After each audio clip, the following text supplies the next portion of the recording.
கர்ம வீரர் காமராஜர்.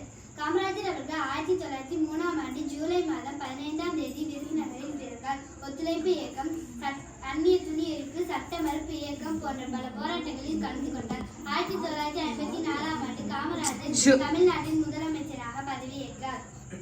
கட்டாய கல்வி, இலவச கல்வி, இலவச மதிய உணவு திட்டம் என பல திட்டங்களில் ஏழை எளிய மக்களுக்கு முன்னேற்றத்தை ஏற்படுத்தினார். தொழில்துறை, நீர்ப்பாசன திட்டம், மின் திட்டம் போன்ற திட்டங்களில் முன்னேற்றத்தை ஏற்படுத்தினார். கர்ம வீரர், படிக்காத மேதை, பெருந்தலைவர், தென்னாட்டு காந்தி, கிங் மேக்கர் என பல சிறப்பு பெயர்களால் அழைக்கப்படுகிறார். காமராஜர் அவர்கள் 1975 அக்டோபர் 2ஆம் தேதி தன்னுடைய 72ஆம் வயதில் காலமானார். நன்றி, வணக்கம்.